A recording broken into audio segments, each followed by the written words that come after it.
Z semakin seru dan muncullah misteri baru.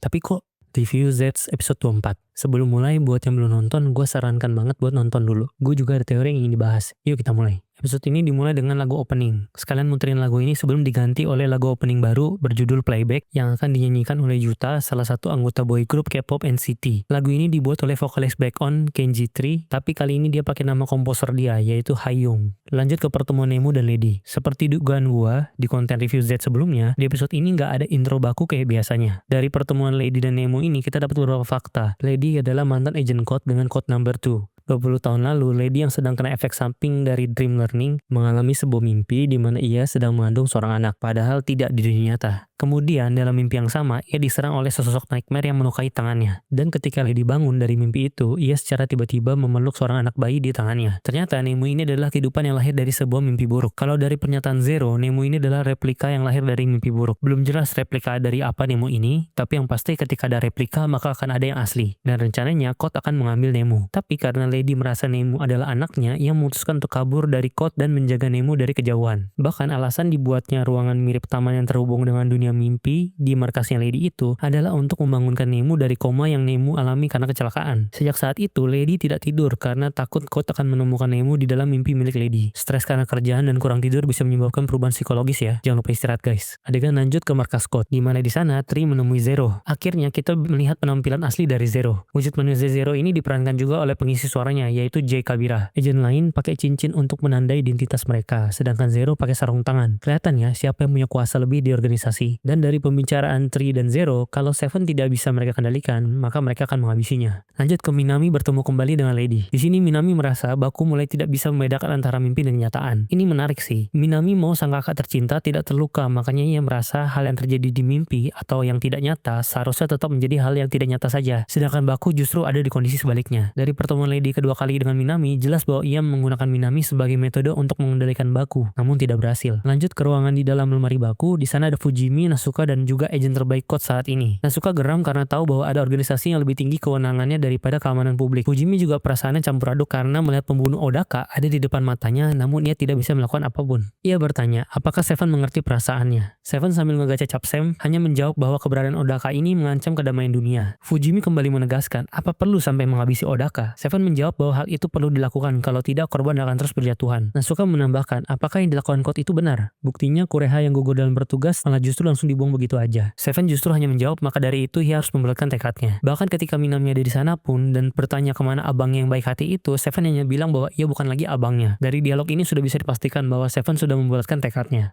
Kemudian adegan berlanjut ke markas Code. Akhirnya setelah 23 episode berlalu, kita melihat juga markas Code. Markas Code diserang oleh Lady yang membawa Nox Driver di tangannya. Lalu ia menggunakan Capsem Chaos. Ia menyerang markas Code dengan mengendalikan para shadow yang sudah ia kumpulkan. Kemudian Tri memberitahu bahwa Seven punya misi. Tapi Seven ini bilang dia akan memberikan perintah pada dirinya sendiri. Seven kemudian berangkat ke markas Code. Walau sempat ditahan oleh Nasuka dan Fujimi, ia tetap menuju ke sana. Baku sampai di lokasi dan langsung menggunakan Catastrophe untuk mengalahkan Wolf Nightmare dengan satu pukulan. Di sisi lain, Lady mengeluarkan Poison Nightmare. Tidak lama Nemu menyusul Lady dan berusaha menghentikannya.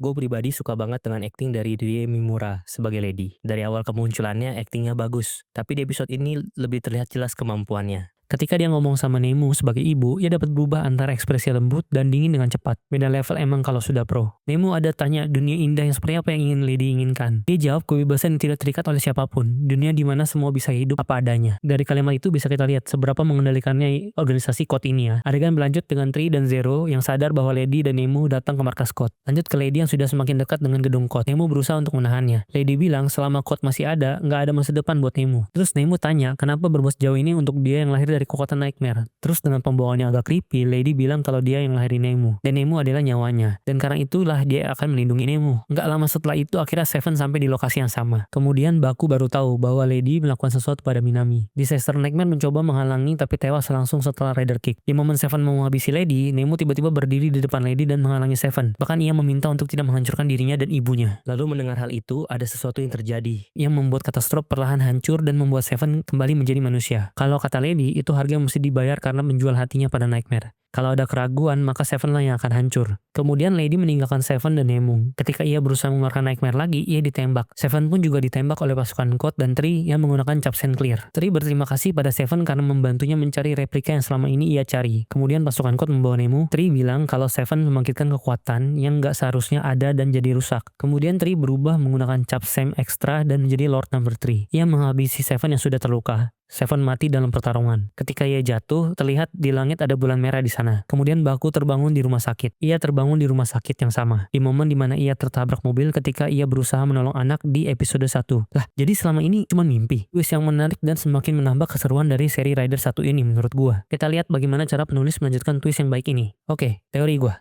Yang pertama, looping terjadi pada Baku ini kemungkinan besar adalah kemampuan dia atau kata stroke.